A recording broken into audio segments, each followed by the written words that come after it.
प्रशांत किशोर का इसमें आना हाँ। 100 अच्छा है, गलत था। गलत था। प्रशांत किशोर तो बच्चा को पिटवा के आप गांधी मैदान में बैठ जाए, प्रशांत किशोर हो या राजद के कोई नेता हो, जब जो आए हैं ये बच्चों के साथ यही घुसपैठी। प्रशांत किशोर को मगर दम थी, मर्दानगी थी, इतनी मर्दानगी। Yes yes. अब बताइए ना, राजद वाला बोलता है कि रहमान सत्ता का दलाल है। अरे बेहुदा लोग, इन्होंने कहा था कि अगर एक लाठी भी चलेगी तो पहली लाठी प्रशांत किशोर पर चलेगी। एक लाठी भी खा लेते तो मैं मानता कि प्रशांत किशोर अपने जबान के पक्के हैं। कि अब बोलते हैं कि मोछो वाला टीचर कौन है? अरे मोछो वाला टीचर गुरु रहमान है। प्रशांत जी पकड़ने को भी तैयार हैं बच्चों। उनके पैर पर कहे कि 24 घंटा तक तुम हमारे पैर पर गिरे रहो तो मैं पैर गिरे रहूंगा। नमस्कार, हमारा नाम है समरीन और आपने देखना शुरू कर दिया है लाइव सिटीज। देखिए, बीपीएससी 70वीं को लेकर के जो विवाद है वो रुकने का, थमने का नाम नहीं ले रहा है।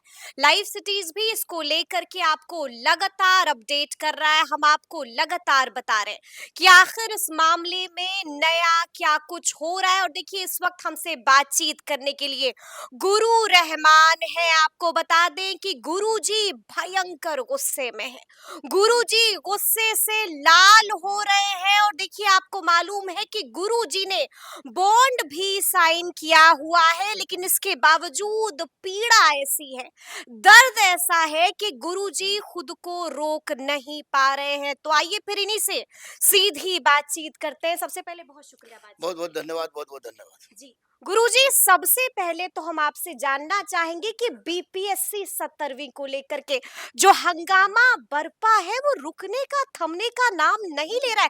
क्या इसी तरह से होता जाएगा? क्या इसी तरह से अभ्यर्थी सत्याग्रह पर बैठे रहेंगे? देखिए, एक बात मैं स्पष्ट रूप से बता दूं कि मैं आंदोलन से शुरू से जुड़ा हुआ था और जुड़ा हुआ हूं भी। इसमें हमको ये नहीं कहेंगे कि मैं हट गया किनारे। एक सबसे बड़ी मुद्दे की जो बात है, मैं बता दूं कि अध्यक्ष हो या सचिव हो, ये लोग स्पष्ट रूप से एक यानी 30 अक्टूबर से झूठ बोल रहे हैं। 30 अक्टूबर से झूठ बोल रहे हैं और वो हमको ये लग रहा है कि आखिर इतना बड़ा झूठ क्यों बोल रहे हैं। हम लोग को तो पता नहीं था 30 अक्टूबर को कि 13 दिसंबर को जो परीक्षा होगी तो बापू परीक्षा परिसर में कुछ हो जाएगा। बापू परीक्षा परिसर में गड़बड़ी के एक सबसे बड़े कारण अध्यक्ष है।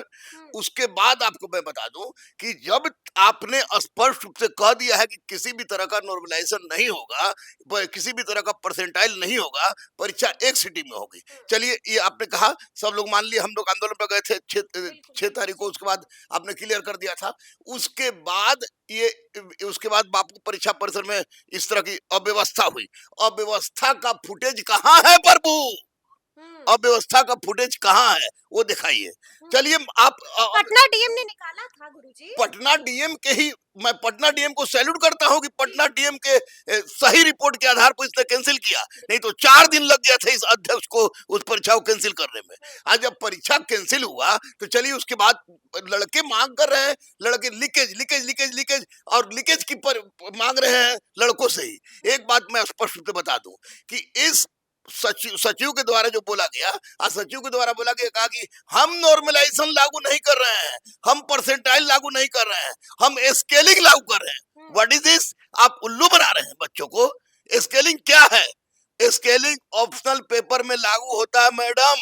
यूपीएससी के ऑप्शनल पेपर में लागू होता है, बीपीएससी के ऑप्शनल पेपर में लागू होता होगा, लेकिन यूपीएससी के ऑप्शनल पेपर में लागू होता है, जीएस में लागू नहीं होता है। क्योंकि सब्जेक्ट, किसी सब्जेक्ट में ज्यादा नंबर आता है, किसी सब्जेक्ट में कम नंबर आता है। यहाँ पर ये स्केलिंग का मतलब क्या?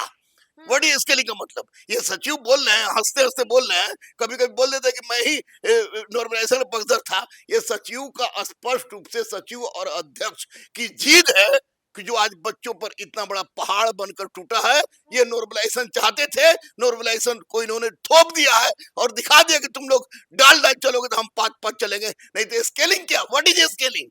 कि इससे बेचारे पढ़े लिखे लड़कों की जिंदगी बर्बाद होगी। आज ये कहते हैं कि नॉन सीरियस स्टूडेंट है, नॉन सीरियस स्टूडेंट है तो आप शरारती तत्व है, शरारती तत्व, उपद्रवी है। हम, मेरे बहुत सारे बच्चे उसमें 3-3 बार इंटरव्यू दिए हैं। भगवान करे कि उस तरह के बच्चे घर घर में पैदा हो, हर माँ के कोख से पैदा हो। और मैं कहता हूं कि मेरी बेटी और बेटा उसी तरह के बच्चे हो, मैं सैल्यूट करूंगा। अगर ये शरारती तत्व है तो फिर वो लोग क्या है?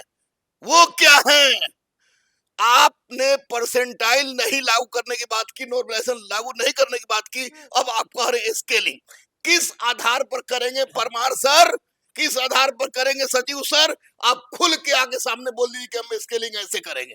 ये बिल्कुल बच्चों के साथ बहुत बड़ा खिलवाड़ हुआ है। इसको खिलवाड़ से ज्यादा कुछ नहीं कहा सकता है। इतनी ज्यादा सीट थी, बच्चों के गले पर रेती मार दिया गया है। उनको कह दिया गया कि तुम असामाजिक तत्व हो, तुम ये तत्व हो, उपद्रवी तत्व हो, ये हो तत्व, वो तत्व हो। अच्छा अच्छा गुरुजी, एक बात बताइए, आपको तो बोलने से मना किया गया था, मतलब आपको बोलने से मना किया गया, लेकिन इसके बावजूद आप इतना बोल रहे मुझे हैं। स्केलिंग पच नहीं रही थी। अच्छा। मुझे स्केलिंग पच नहीं रही थी कि तो नॉर्मलाइजेशन और ये परसेंटाइल स्केलिंग तीनों में कोई अंतर नहीं है। स्केलिंग किस आधार पर कीजिएगा? अगर नहीं बोलता तो मैं पाप का भागी बनता। अल्लाह हमको माफ नहीं करता, बजरंग बली हमको माफ नहीं करते कि तुमने बच्चों के बारे में सच नहीं बोला। स्केलिंग पच नहीं रही थी। नहीं पच रही है, कभी नहीं क्या पच क्या होता क्या है स्केलिंग, क्या होता है? स्केलिंग सचिव साहब से पूछिए, परमार साहब से पूछिए। स्केलिंग होता है कि अगर मान ले कि आपका एलएसडब्ल्यू है, मेरा हिस्ट्री है, किसी का ज्योग्राफी है, किसी का मैथ है, तो उस सब्जेक्ट को स्केलिंग करके, यानी कि किसी को बहुत ज्यादा नंबर आ गया, किसी को कम नंबर आ गया, तो वहाँ स्केलिंग किया जाता है। यहाँ ये जीएस के 150 क्वेश्चन में कौन सा स्केलिंग अपनाएंगे? क्या कोई नया इन्वेंट किया है इन्होंने?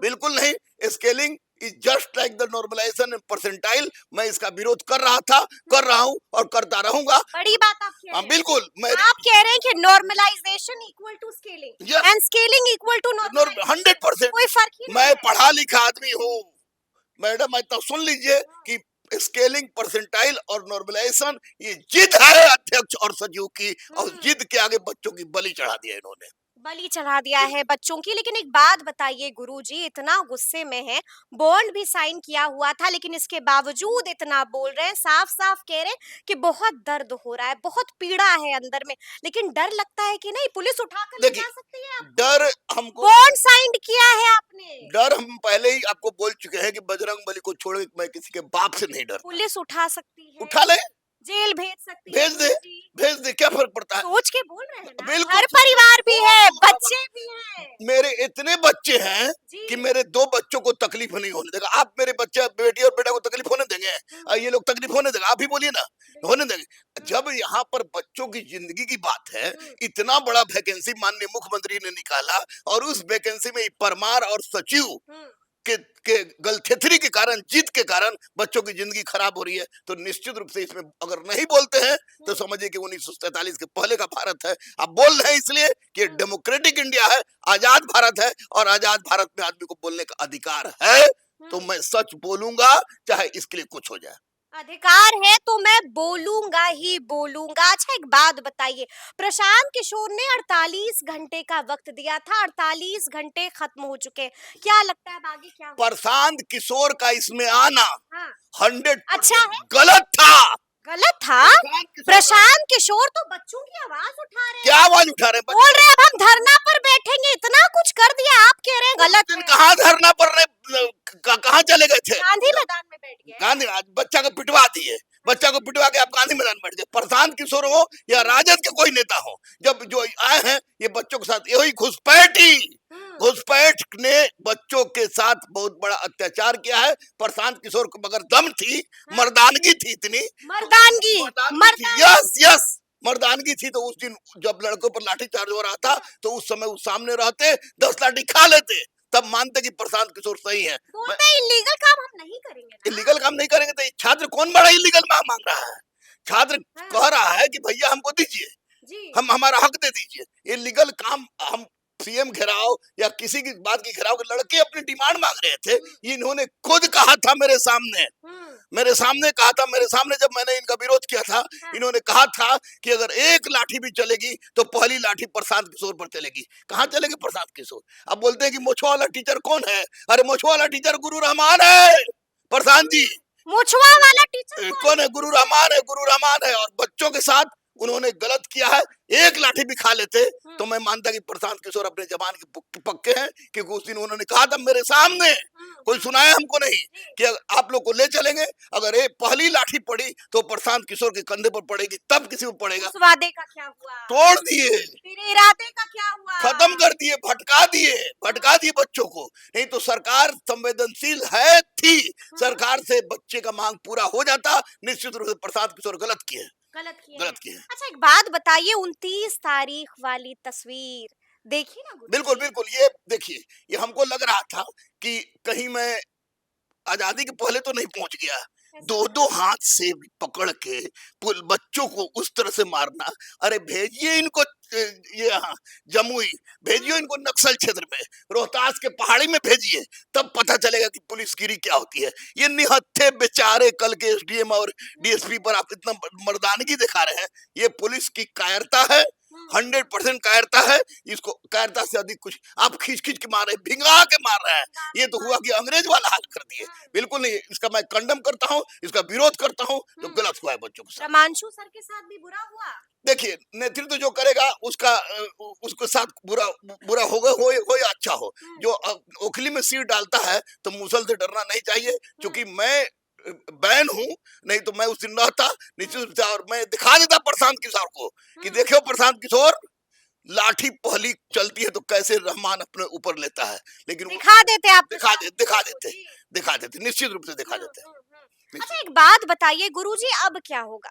अब क्या होगा? 4 तारीख को परीक्षा होने वाली है। कुछ नहीं, माननीय मुख्यमंत्री के पास उनके किसी हाँ, मंत्रियों ने वास्तविक चीज नहीं समझाया, क्योंकि अच्छा। माननीय मुख्यमंत्री इंजीनियर भी हैं हुँ, कि सर ये लड़ाई लीकेज का नहीं है, हुँ, ये लड़ाई परसेंटाइल, लड़ाई नॉर्मलाइजेशन, लड़ाई स्केलिंग का है। हुँ, और इस बात को अगर माननीय मुख्यमंत्री पूरी तरह से कन्विंस होते तो बच्चों के हक में फैसला आ जाता। हुँ, निश्चित रूप से ये मामला को विपक्षी दलों ने, या कोई, मैं किसी सरकार का नहीं हूँ, मैं दधीची देदान का उपाध्यक्ष हूँ, मरणोपरांत अपना संपूर्ण शरीर दान किया है, और मैं किसी का पक्ष या विपक्ष नहीं ले रहा हूँ। लेकिन ये बात जो ओरिजिनल बात थी, हुँ, ओरिजिनल बात नहीं पहुंचा, बाद में पहुंचा, इस पर कंसीडर करना चाहिए। और बता दे अध्यक्ष और सचिव हुँ। कि परसेंटाइल के आधार पर आप रिजल्ट कैसे दीजिएगा, चुनौती दे रहे हैं आप। चुनौती दे रहे हैं। चुनौती दे रहे हैं, लेकिन एक बात बताइए, सरकार ने स्पष्ट कर दिया है कि परीक्षा रद्द नहीं होने जा रही है।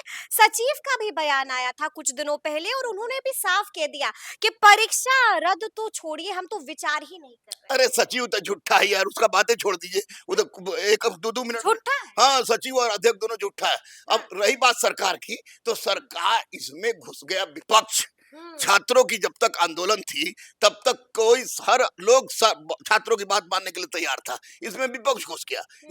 इसमें ये घुस गए, उसमें वो घुस गए, उसमें ये घुस गए। पप्पू भैया तक मैं शांत था, हुँ, इसलिए कि क्यों? पप्पू भैया, उनमें ऐसा क्या है पप्पू यादव में? बताते हैं, पप्पू यादव के हम पार्टी के नहीं है ना, पप्पू हाँ, यादव की है। ठीक है।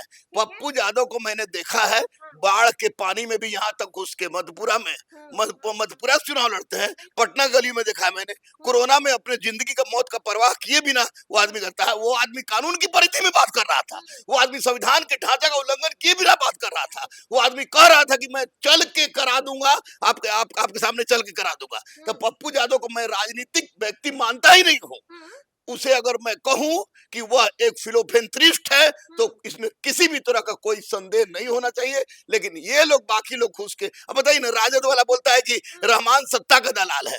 अरे बेहुदा लोग, तुम लोग को ये समझना चाहिए, ये कोई अरुण यादव था, वो बोला कि सत्ता का दलाल है। हम कह रहे हैं कि बच्चों की हक मांगना अगर सत्ता की दलाली है तो रहमान दलाल है।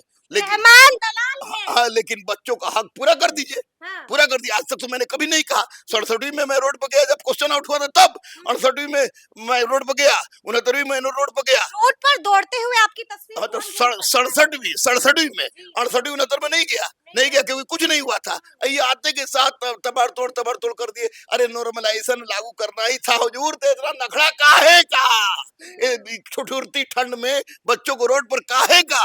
हुँ, इस बिल्कुल normalization, percentile and scaling, all the three theme is same thing. हुँ, और इसके लिए 100% मैं कहूंगा कि अध्यक्ष और सचिव की हुँ, गुंडागर्दी है।